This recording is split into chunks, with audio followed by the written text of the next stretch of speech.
Alrighty then. Welcome to session number 141. Session number 141 of Kevin Reads A Course in Miracles. Alright, you can find it on YouTube under that title, Kevin Reads A Course in Miracles, or Facebook under the same title. Okay, and feel free to message me, ask me questions if you like. Or whatever, okay? That being said, we're finishing up chapter 17. This is a short section, Roman numeral 8, entitled The Conditions of Peace. All right? We were talking in the last few sessions about setting the goal during the day. The goal of the day is peace of mind. I want to see things through the eyes of peace. Okay. And that entails joining with Jesus, Holy Spirit, all right, and being willing to be shown the world through the eyes of peace until we totally get it, all right? And then we are in the real world, but it's a process, right? The process always entails going to the mind, okay? Which is why the ego thought system is obsessed with keeping us mindless, doesn't want us to go to the mind, wants us to pay attention to 10,000 things, as the Chinese would say. Okay. But the idea is to go to the mind, that part of the mind that remembers who you are, all right, and ask for true perception. All right. I want to see correctly, correct my ego interpretation of things, please. Okay. The conditions of peace. The holy instant is nothing more than a special case or an extreme example of every situation, of what every situation is meant to be. The meaning that the Holy Spirit's purpose has given it is also given to every situation. It calls forth just the same suspension of faithlessness, withheld and left unused, that faith might answer to the call of truth.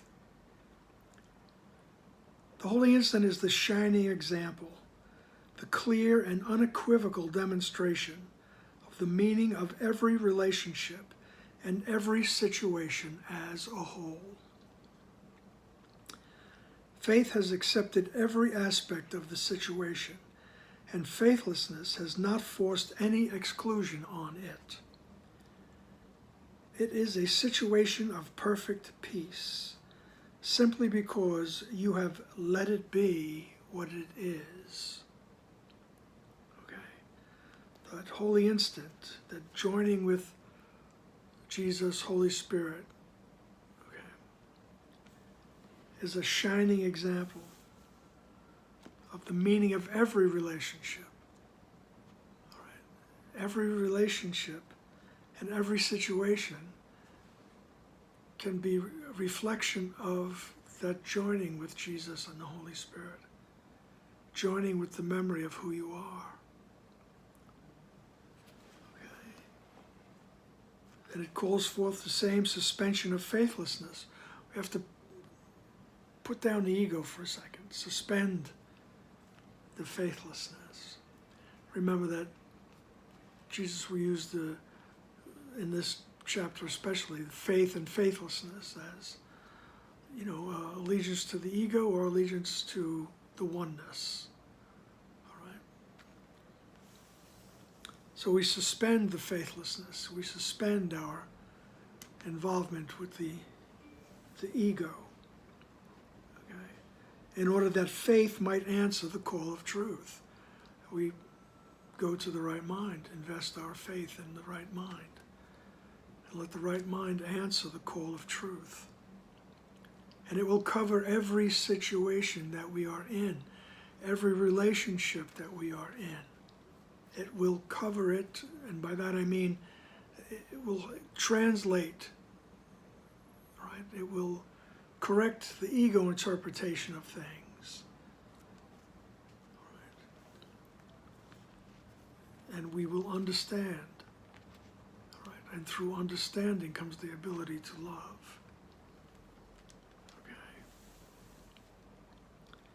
And the mind is at peace, and truth arises of itself. We don't need to do anything, okay? Which is why that last sentence says it's a situation of perfect peace. This holy instant is going to the right mind to join with Jesus. All right? It's a situation of perfect peace. Simply because you have let it be what it is. All right, you're just coming without an agenda, without any specifics. Okay, just help me to see correctly. Okay, just let it be what it is. All right, I feel like I need to correct that specifics. We think we live in a world of specifics. So for the time being, we practice bringing those specific situations to the right mind without looking for a specific answer. Right? What we want is peace. We want peace to cover the situation.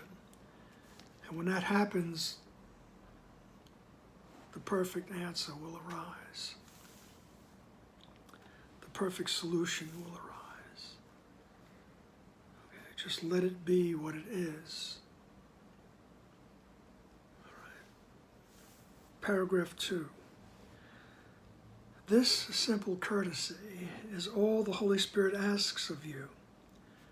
Let truth be what it is. Do not intrude upon it. Do not attack it. Do not interrupt its coming. Let it encompass every situation and bring you peace. Not even faith is asked of you, for truth asks nothing. Let it enter, and it will call forth and secure for you the faith you need for peace. But rise you not against it, for against your opposition it cannot come. Okay? Do not intrude upon it. Let truth be what it is. Okay? Do not mold it into what you believe you think you need. All right? Just let it be what it is. All right? And it will take you to peace. Okay. Let it encompass every situation and bring you peace. All right. To me, that's the practice. In every situation, I go to the right mind. And I ask, help me to see this correctly. Which means I want the truth to arise. And there's peace. Okay? And let it encompass every situation. Right? Truth asks nothing. The truth is what it is. It doesn't ask you to do anything. All right? And as Jesus once said to Helen, your understanding of the truth, your understanding makes no contribution to the truth. Okay? Don't be insulted by that. Just you could dwell on that. The truth is what it is. All right? And the part of that truth is that you are in the mind of God. You are in the mind of God. All And when we hear that, when I say that, you can almost feel yourself resisting that. Oh no, not me. That's, that's going a little too far. All right, but he says, "Rise you not against it." All right, for against your opposition it cannot come. All right, so when you resist the truth, it's not going to force itself. Although it's always there. You can tap into it at any time. It's always there. And then he asks us in paragraph 3, would you not want to make a holy instant of every situation? I mean, just think about that. And practice that. Okay? Wouldn't you want to make every situation a holy instant? All right? There'd be no more arguing, no more raging, no more fear, no more loneliness. If we practice bringing every situation to the right mind, to Jesus and Holy Spirit, and making every situation a holy instant in which the truth arises, peace transcends. Can you imagine in every situation? Come on now. All right. As the song says, wouldn't that be love early? I don't know why I thought of that, but I did. Okay, would you not want to make a holy instant of every situation? For such is the gift of faith, freely given whenever faithlessness is laid aside and unused. And then the power of the Holy Spirit's purpose is free to use instead. This power instantly transforms all situations into one sure and continuous means for establishing his purpose and demonstrating its reality. What has been demonstrated has called for faith and has been given it. Now it becomes a fact from which faith can no longer be withheld. The strain of refusing faith to truth is enormous and far greater than you realize. But to answer truth with faith entails no strain at all. Okay. To answer truth by investing our faith in it, just having faith that the truth will arise, he says that takes no strain. All right? Resisting, all right? Refusing to do that, he says it's normal strain. He says you don't even realize the strain you're putting on yourself. Okay? But to go back to the beginning of paragraph 3, he says, would you not want to make a holy instant of every situation? For such is the gift of faith. So that's the gift of faith. Every situation can become a holy instant. We can see every situation through the eyes of truth, through the eyes of peace. He says, wouldn't you want to do that?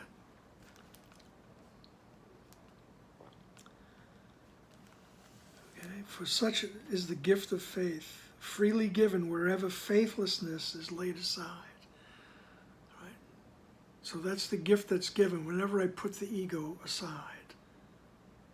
Right? Whenever I say, I don't want the ego anymore. I want to see correctly. I want to correct this ego. And then the power of the Holy Spirit's purpose is free to use instead. Right? And the power of the Holy Spirit's purpose is to let the idea of oneness arise in our memories. And the idea of who we are arises in our memory. All right? And that there's no separation. No separation from God, no separation from all the others. All right? And the Holy Spirit's purpose is free to use instead. Once I put aside the ego, I don't want that. This power instantly transforms all situations into one sure and continuous means for establishing his purpose and demonstrating its reality. All right? This power of going to the right mind says it instantly transforms situations. And it's a continuous means for demonstrating, establishing his purpose. Your oneness with God, your oneness with everyone else. Right? The fact that there is no sin, no separation. Guilt is gone. And everything that comes under that big umbrella of guilt. Right? Fear and loneliness and pain and anger. It's all gone. What has been demonstrated has called for faith. All right? So we see it demonstrated. You practice that holy instant, you will see. All right? You'll say, wow. Whatever I was, feeling that anger against that person, it's gone. Because you asked that it be translated. You were willing to let it go. You're willing to put that faithlessness aside and say, help me to see correctly. And you see that it's gone. So it's been demonstrated. Right? So what has been demonstrated has called for faith. You had to put your faith in the Holy Spirit. And it's been given to you. Now it becomes a fact from which faith can no longer be withheld. Now you can't deny it now, all right? As Ken used to say, Jesus has his foot in the door. You can't close it, all right? The strain of refusing faith to truth is enormous, right? And far greater than you realize, okay?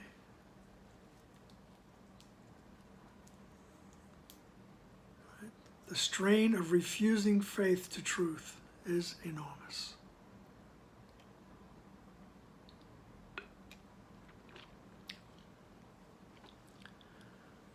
I mean, you can think about that for a long time and then refuse to give your mind over to the faithlessness of the ego. Keep practicing coming to the Holy Spirit, coming to Jesus. I always like to suggest to my friends, and I consider you all my friends now, to see Jesus as a friend, right? To see him as somebody you'd like to hang out with, okay? And ask him questions. So can you help me see this the way you do? Don't be afraid of Jesus, let me tell you. He's there for us. All right? He is us. He is what we aspire to be. And he's the aid to help us get there. All right? He, the goal we seek, and he, the means by which we achieve the goal. All right? Something like that. All right? But he says, but to answer truth with faith entails no strain at all. Right? There's no strain in just going, okay, Jesus, you guide me, please. Other than that, every day, it's a strain.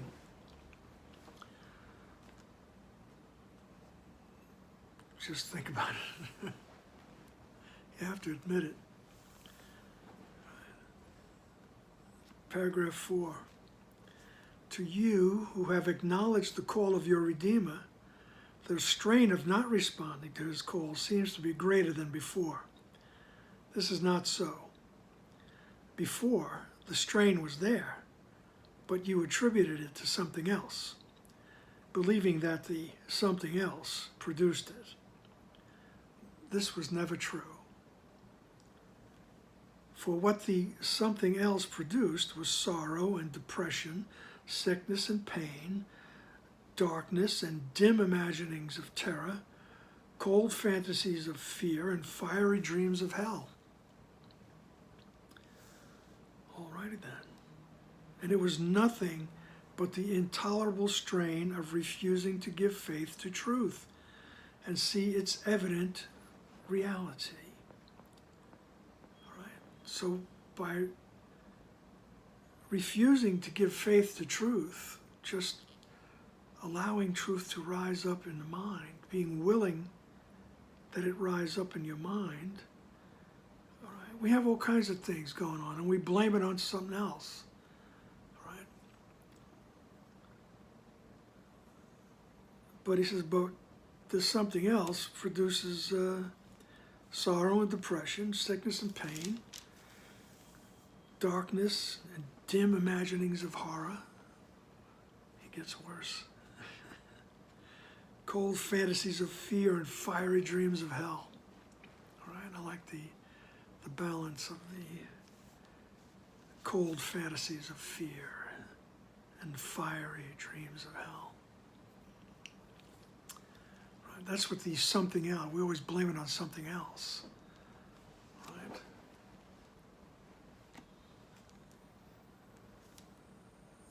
And it was nothing but the intolerable strain of refusing to give faith to truth. Right? We refuse to put our faith, invest our faith in the truth of who we are, and so we think we're somebody else, something else, bouncing off all these situations. Some are pleasant, some are not. Many are not. All right. So there's always some kind of a strain because we don't allow the truth to arise. Okay. And don't blame yourself for it. It's a quote unquote human reaction, really. We're just afraid to become abstract. Let's put it that way. So we have to, little by little,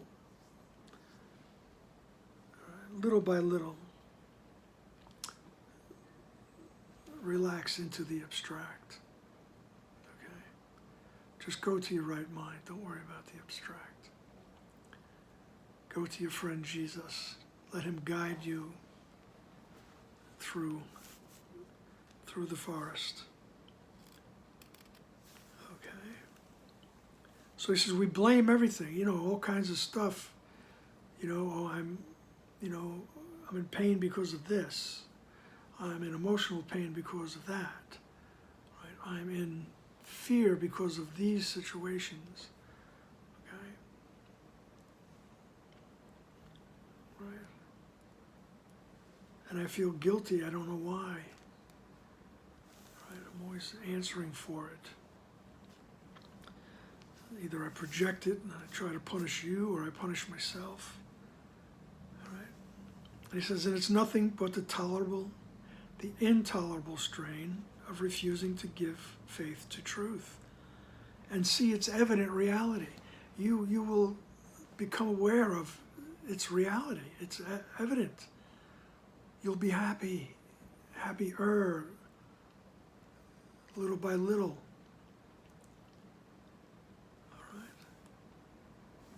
He says in paragraph 5, such was the crucifixion of the Son of God. His faithlessness did this to him. Okay, so the Son of God, the one Son, the one mind, connected to God's mind. All right?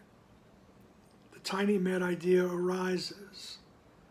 Oh, I want to be an individual. I could be separate. And God won't recognize that. So I get all angry and I say I'll do it myself. I turn my back on the oneness. That's the faithlessness that crucified me. It crucified God's Son. All right? It put him in a world of pain, a world of hate and suffering. Okay? So he says, think carefully before you let your faithlessness, before you use your faithlessness against him. For he is risen, and you have accepted the cause of his awakening as yours. This is Jesus' very poetic way of saying it's over. All right, you're already back in heaven. All right, that tiny mad idea crept in and was corrected. It's just that we're living in the wake. All right, it's like the fireworks. You hear the boom, the explosion, and you see the effects of it in the sky. Right? We are living in the effects of the tiny man idea. That's all. It's over. There's no more boom. There's no more gunpowder. Right? It's been corrected. It was automatically corrected. As the Course says in one spot, not one note in heaven's song was missed. All right? But we're the ones that believe in time. All right? It's happening in every moment when we're choosing to believe that we're separated from God. And in every moment it's being corrected. We just need to tap into the correction. All right? And that's what he means by, for he is risen. All right? In the story of the historic Jesus, he rose. All right? He was resurrected. He says, look, I did that to show you that death is nothing. The body is nothing. All right? Here I am communicating with you, even though you think I died.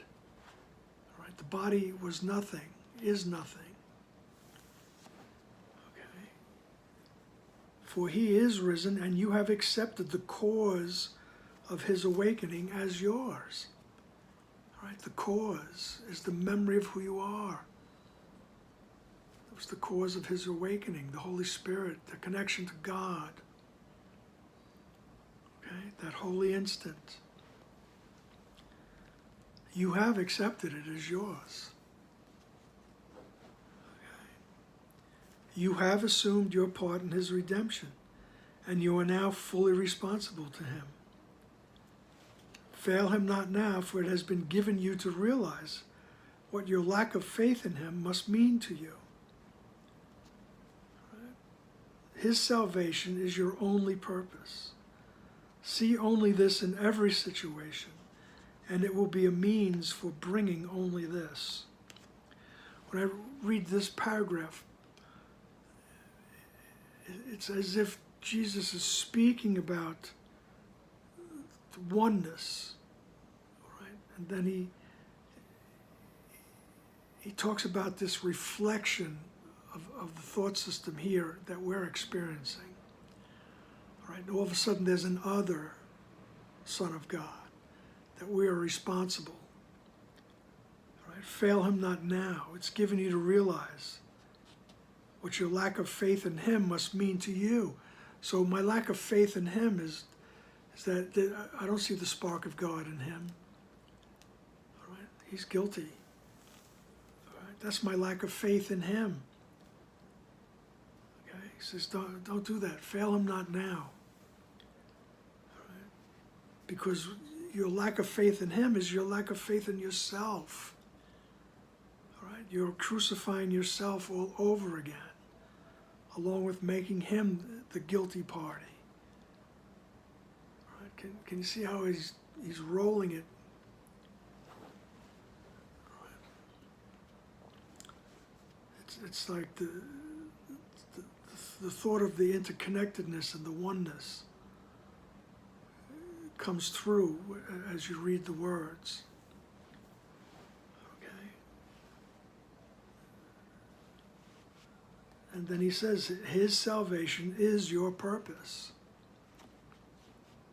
Okay? So my purpose becomes to see the innocence in the other, to see that spark of God, And I don't know how to do that, so I ask. Help me to see that. Help me to see correctly. Because if I see the other correctly, I will become aware of the spark of God that's in him. See only this in every situation, and it will be a means for bringing only this. Right? So practice. See only the innocence in every situation, and it will be a means for bringing only this. Right? And that innocence, once again, it's a synonym for the peace and the truth.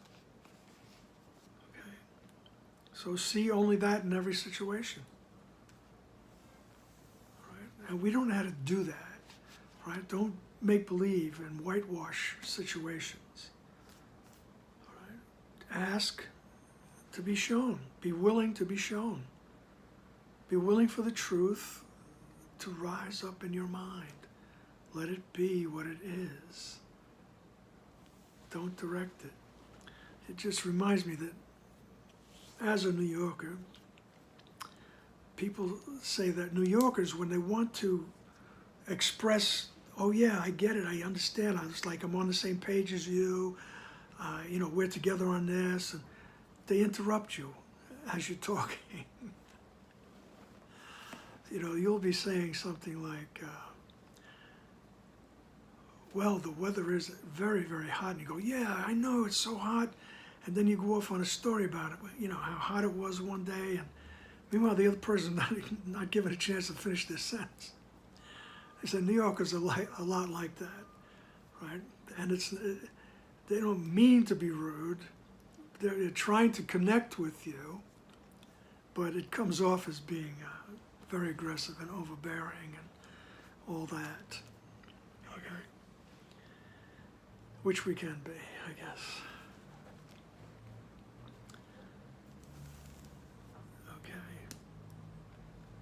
But Jesus is asking us to see only the truth. Don't know it already. All right, that's what I'm getting at. Right? You don't say, oh yeah, I got it, Jesus, and then you know. Just let it arise. Let it rise up in your mind. Just be willing for it to rise up. That's all you need to do.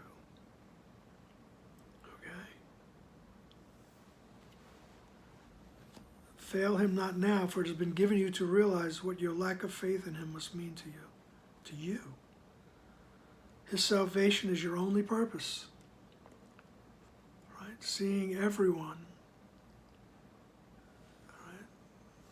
Be willing to see everyone truthfully is your only purpose.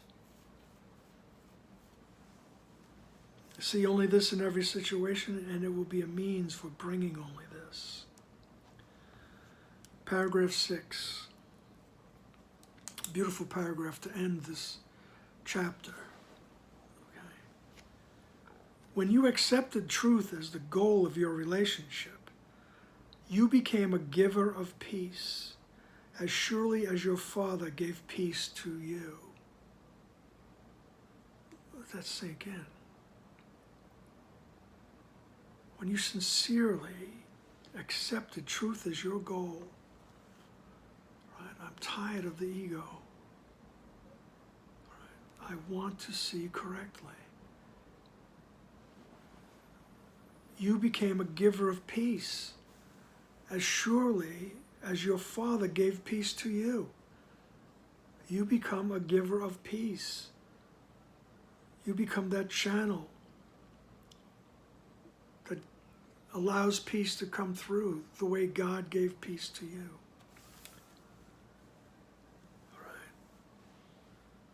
For the goal of peace cannot be accepted apart from its conditions. And you had faith in it, for no one accepts what he does not believe is real. Your purpose has not changed and will not change, for you accepted what can never change. And nothing that needs it to be forever changeless can you now withhold from it. Your release is certain. Give as you have received, and demonstrate that you have risen far beyond any situation that could hold you back and keep you separate from him whose call you answered. Okay, it's a wonderful little encouragement from Jesus, reminding you just who you are, all right, and what you have accomplished. All right, if you're listening to this, if you're studying the course, if you're studying whatever true spiritual path you're on, right, you have become a giver of peace because you want that. You want to be peaceful, and you want to see the world through the eyes of peace. Right? You want to have that Buddha consciousness. You want to have the Christ consciousness. You want your deeper self to arise. Some would say your higher self. Okay? You want that true self to arise.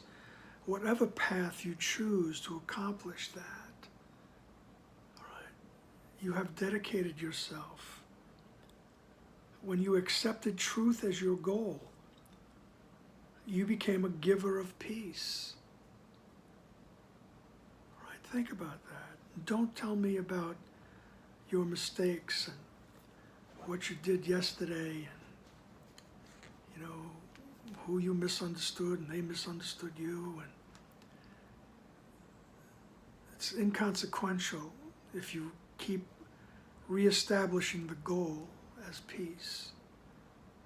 Right? You can see every situation through that goal, and you become a giver of peace.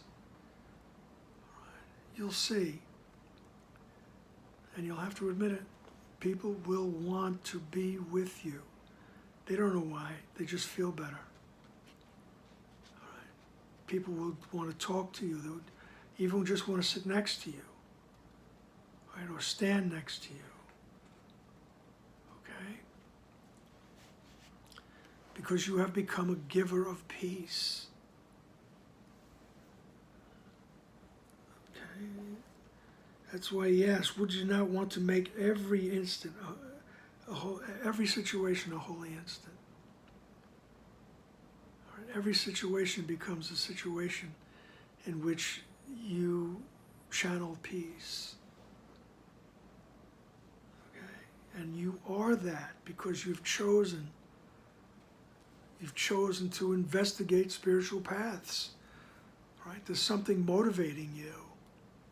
Right? That motivation makes you a giver of peace. You're dedicating yourself to truth. And of course, sometimes it feels like it's one step forward and two steps back because this ego does not want to be abolished. Right? We are invested in this. We're afraid to give it up. Right? So Jesus just goes, okay, let me help you give it up little by little. Right? You don't have to, as Ken would always say, throw out the baby with the bathwater. Right? Just give it up little by little. And as you give it up, you'll be encouraged. You'll want the peace more and more. And you'll see how you can generalize. All right? We can get away from the specifics. And just let peace transcend. Let peace cover everything in a language that we can understand. Let it fit every situation because it will. All right. Just allow it to be what it is. Okay? All righty then. This is, as I said, this was a short session. Although I'm tempted to keep talking, of course. But I won't. Don't be afraid. Alrighty then, that concludes chapter 17. Right? Chapter 17 was forgiveness and the holy relationship. Okay, that holy relationship is when the original holy relationship is when we join with Jesus and Holy Spirit and remember who we are. And in that memory, all is seen as innocent. Okay. All is seen as it is. Alrighty then, the end of chapter 17. Thank you. Thank you for listening. And remember, if you have any questions or any comments, message me, as they say. All right. I think I've learned how to use the messenger thing. So with that, peace and love and happiness, and practice those holy instants. Or not. Okay.